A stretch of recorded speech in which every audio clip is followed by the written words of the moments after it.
this lesson, we will see how to define kinematics of this two fingers parallel gripper.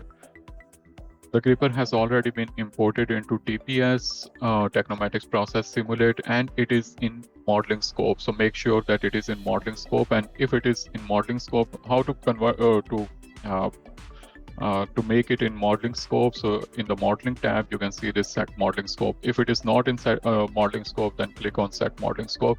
And here you will see a small m, which basically shows that the model is now editable and it is in modeling scope. And then the next step is that go to modeling, select this gripper and kinematics editor. For now, you don't see any kinematics already defined there. So select create link. You can select each object or you can make a selection window, and that's it. Then create second link, which is finger 1, and then second link, third link. So now I have these 3 links.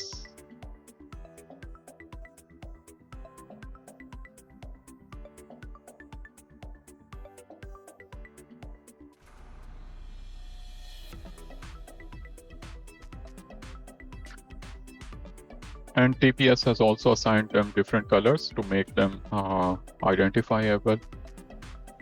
And then I will create link. Before creating the links, have a look on the technical specifications of this gripper. It is a Coact EGPC gripper from Schunk. And here we can see some technical specifications.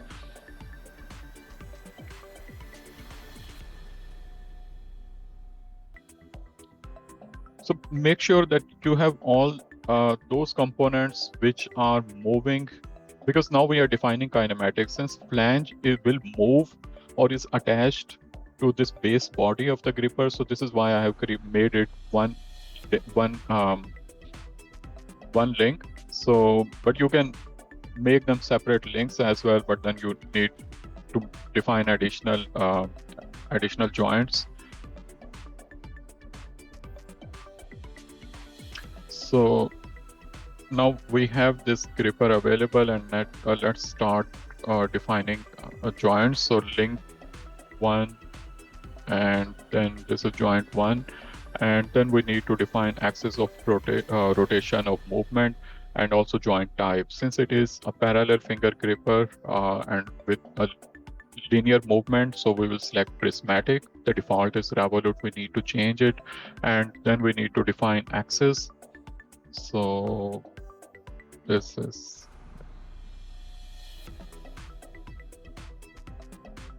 the axis of movement, constant, and it has a motion. Stroke per jaw is 6 millimeters as per specifications from the manufacturer.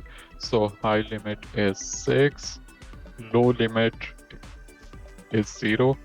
Because now it is at its maximum position.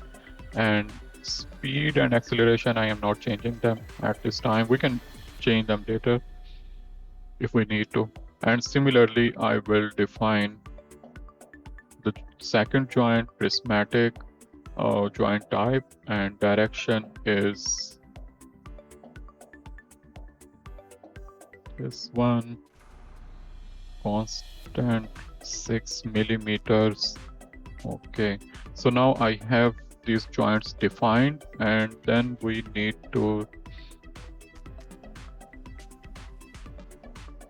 can use joint jog and see if the gripper is moving.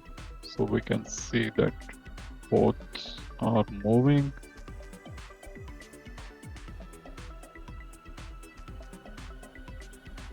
Make sure that you reset it before closing this window for now.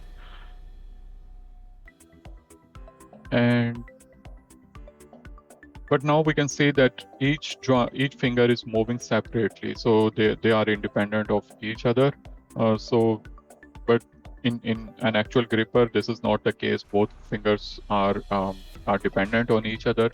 So to make that scenario, we will select J1 or maybe J2, and we will create a joint dependency. and we will use joint function. And in joint function, we will use J1 as joint function. Click on J1, apply, close, and now try again. So now I have only one joint movement option available. Now if I move it, then you can see that it has been, they are moving together, and J1 is, J2 is dependent on J1. Reset, and then we need to define a tool frame.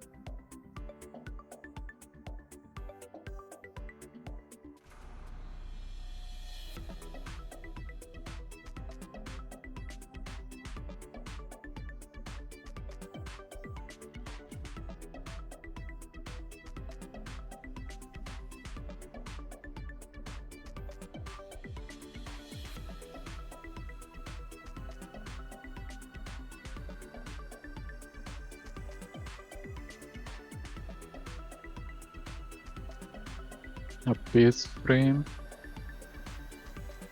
and we also need a tool frame.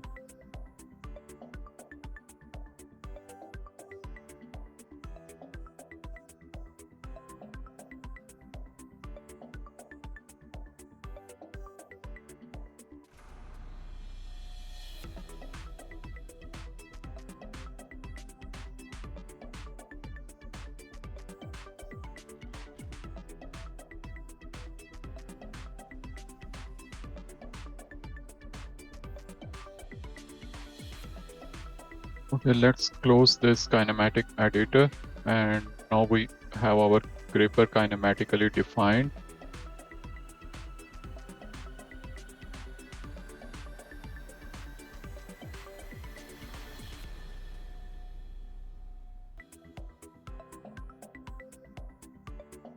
Let's use pose editor, and in pose editor we have a default pose. Then we can create a new pose and name it open. This is open pose. Close. This is close. So now I have created two poses, and so this is open, this is close.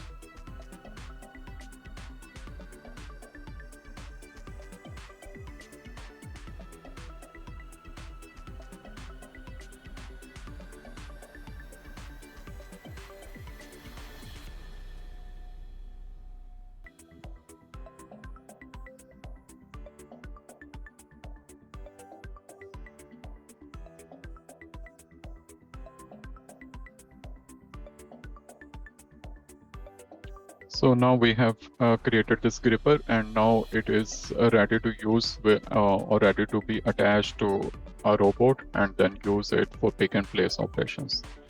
Thank you.